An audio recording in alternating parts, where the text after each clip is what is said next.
بسم الله الرحمن الرحيم. الحمد لله رب العالمين، والصلاة والسلام على سيد الأنبياء والمرسلين وعلى آله وصحبه أجمعين.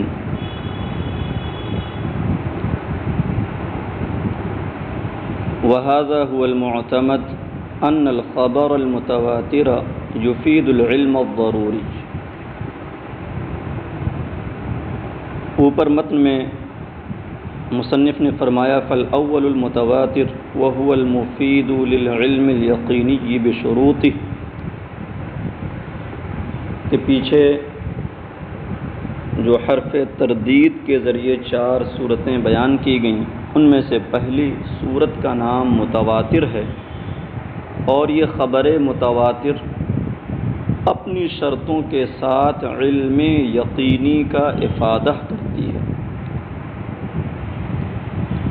شرح میں فرمایا تھا فأخرج النظریہ، کہ یہاں پر علم کی صفت یقینی لا کر کے یہ اشارہ کیا گیا کہ یہاں علم نظری خارج ہے، اس سے علم ضروری مراد ہے.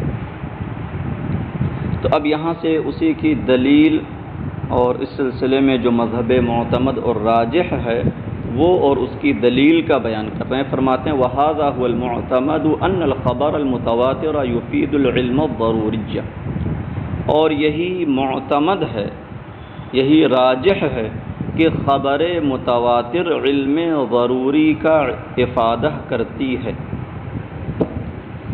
تو علم ضروری اور علم نظری، علم کی یہ 2 قسمیں آپ پڑھ چکے ہیں. یہاں پر تعریف ایسی کی ہے کہ جس سے وجہ تسمیہ بھی معلوم ہو جاتی ہے. کہتے ہیں وَهُوَ الَّذِي يُضْطَرُّ الْإِنسَانُ إِلَيْهِ بِحَيْثُ لَا يُمْكِنُ دَفْعُهُ، اور علم ضروری وہ علم ہے جس کی جانب انسان مجبور ہو جائے، یعنی جسے وہ بلا اختیار قبول کر لے. بِحَيْثُ لَا يُمْكِنُ دَفْعُهُ، اس طور پر کہ اس کو دفع کرنا، اس کا انکار کرنا اس کے لیے ممکن نہ ہو. تو علم ضروری کیوں کہتے ہیں؟ اس لیے کہ وہ اس کی جانب مضطر ہے. یضطر الانسان الیہ، اضطرار ضرورت کا مادہ اس کے اندر شامل ہے. تو کہتے ہیں کہ وَهُوَ الَّذِي يُضْطَرُّ الْإِنسَانُ إِلَيْهِ بِحَيْثُ لَا يُمْكِنُ دَفْعُهُ، اور علم ضروری وہ ہے جس کی جانب انسان مجبور ہو جائے، یعنی جس کو قبول کرنے پر مجبور ہو جائے اس طور پر کہ اسے دفع نہ کر سکے. وقیل لا يفید العلم الا نظریا، اور دوسرا اور ایک قول یہ ہے کہ خبر متواتر علم نظری ہی کا افادہ کرتی ہے، علم کا فائدہ نہیں دیتی مگر نظری کا.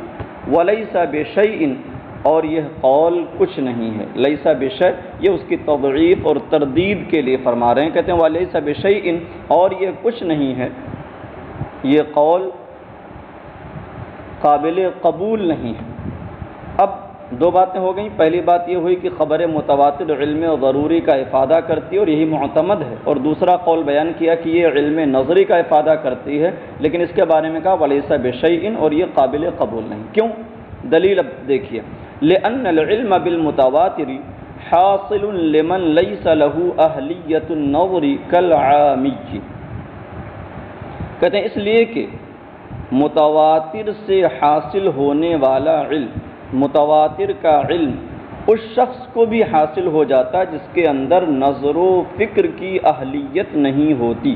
جیسے عام انسان جو نظر و ترتیب کے عمل سے واقف نہیں، اس کے مفہوم سے بھی واقف نہیں، اور اس کے باوجود اس کو بھی اس متواتر کے ذریعے علم حاصل ہو جاتا ہے. تو کہتے ہیں لأن العلم بالمتواتر حاصل لمن ليس له اہلیت النظر، اس لیے کہ متواتر سے علم اس شخص کو بھی حاصل ہو جاتا ہے جس کے اندر نظر و فکر کی اہلیت نہیں ہوتی، جیسے عام انسان. اذ النظر ترتیب امور معلومة او مظنونة يتوصل بها الى علوم او ظنون وليس في العامی اہلیت ذلك. اس لیے کہ نظر معلوم یا مظنون امور کو ترتیب دینا. یہاں معلوم سے مراد متیقن یقینی امور، کیونکہ اس کے مقابلے میں مظنون آیا ہے، اور اس سے پہلے بھی میں نے بتایا کہ علم یقین کے معنی میں استعمال ہوتا ہے. تو کہتے ہیں اس لیے کہ نظر یقینی یا ظنی امور کو ترتیب دینا ہے تاکہ ان کے ذریعے دوسرے یقین یا ظن تک پہنچا جا سکے. وَلَيْسَ فِي الْعَامِيِّ اہلیت وذالک، اور عام انسان کے اندر اس نظر و ترتیب کی اہلیت نہیں ہوتی. فَلَوْ كَانَ نَظَرِيًّا لَمَا حَصَلَ لَهُمْ، پس اگر متواتر سے حاصل ہونے والا علم نظری ہوتا تو عوام کو حاصل نہ ہوتا، جبکہ انہیں بھی حاصل ہو رہا ہے. اس سے پتہ چلا کہ متواتر سے جو علم حاصل ہوتا ہے وہ نظری نہیں ہوتا بلکہ ضروری ہوتا ہے. ولاح بهذا التقریر الفرق بین العلم الضروری والعلم النظری، کہتے ہیں اور اس تقریر سے، اس بیان سے علم ضروری اور علم نظری کے درمیان فرق ظاہر ہو گیا، روشن ہو گیا. کیسے ظاہر ہو گیا؟ اذ الضروری یفید العلم بلا استدلال والنظری یفیدہ ولکن مع الاستدلال. کہتے ہیں اس لیے کہ علم ضروری علم کا افادہ کرتا ہے بغیر استدلال کے. علم ضروری وہ ہے جو بغیر استدلال کے حاصل ہو جائے. تو کہتے ہیں اس لیے کہ ضروری بلا استدلال کے مفید علم ہوتا ہے، والنظری یفیدہ ولکن مع الاستدلال، لیکن علم نظری تو وہ حاصل ہوتا ہے لیکن استدلال کے ساتھ، استدلال کرنے کے بعد. لیکن مع الاستدلال علی الافادہ، لیکن افادہ پر اس کے مفید ہونے پر استدلال کے ساتھ. یہ ایک فرق ہو گیا کہ علم ضروری بلا استدلال کے حاصل ہو جاتا ہے اور علم نظری استدلال کے ساتھ حاصل ہوتا ہے. وَإِنَّ الضَّرُورِيَّ يَحْصُلُ لِكُلِّ سَامِعٍ وَالنَّظْرِيُّ لَا يَحْصُلُ إِلَّا لِمَنْ لَهُ أَهْلِيَّةُ النَّظْرِ. اور دوسرا فرق یہ کہ ضروری ہر سامع کو حاصل ہو جاتا ہے، جو بھی سن رہا ہے تو خبر اس نے سنی اور اس کے ذریعے اسے جو ہے علم حاصل ہو جائے گا. تو کہتے ہیں اور دوسرا فرق یہ ہے کہ علم ضروری ہر سامع کو حاصل ہو جاتا ہے، جبکہ علم نظری صرف اسی کو حاصل ہوگا جس کے اندر نظر و فکر کی اہلیت ہوگی. بات ہو گئی. اب یہاں ایک سوال کا خود ہی جواب دے رہے ہیں. سوال یہ ہے کہ متواتر کی شرطوں کو متن میں بیان نہیں کیا، صرف اتنا کہا تھا اما ان یکون له طرق بلا عدد معین. فالاول المتواتر یہاں فرما رہے ہیں. تو اب ان شرطوں کو متن میں بیان کیوں نہ کیا، اس کی وجہ کیا تھی، وہ وجہ یہاں سے بیان کر رہے ہیں. کہتے ہیں وانما ابہمت شروط المتواتر فی الاصل لانه على هذه الكیفیۃ لیس من مباحث علم الاسناد. شروط التواتر بھی پڑھ سکتے ہیں، المتواتر بھی ہو سکتا ہے کہ کاتب سے بجائے المتواتر کے التواتر لکھ گیا ہو، اور تواتر بھی اگر پڑھتے ہیں تو کوئی حرج نہیں ہے. وانما ابہمت شروط التواتر فی الاصل، اور میں نے متن میں متواتر کی شرطوں کو صرف اس وجہ سے مبہم رکھا، یعنی ان کو ذکر نہ کیا، لأنه على هذه الكیفیۃ لیس من مباحث علم الاسناد، اس لیے کہ خبر متواتر اس کیفیت پر، جو کیفیت شرح میں بیان ہو چکی، اس کیفیت پر علم الاسناد کے مباحث میں سے نہیں ہے. کیوں علم الاسناد کے مباحث میں سے نہیں ہے؟ اذ علم الاسناد یبحث فیہ عن صحت الحدیث وضعفہ لیعمل به او یترک به من حیث صفات الرجال وصیغ الاداء.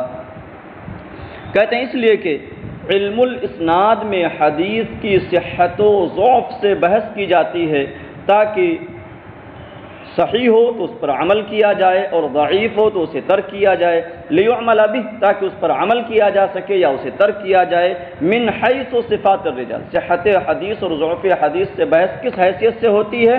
من حیث صفات الرجال وصیغ الاداء، روات کی صفات کے اعتبار سے اور روایت حدیث اور اداء حدیث کے صیغوں کے اعتبار سے. مطلب یہ ہوا کہ راوی کے اندر صفات قبول ہیں یا صفات رد ہیں۔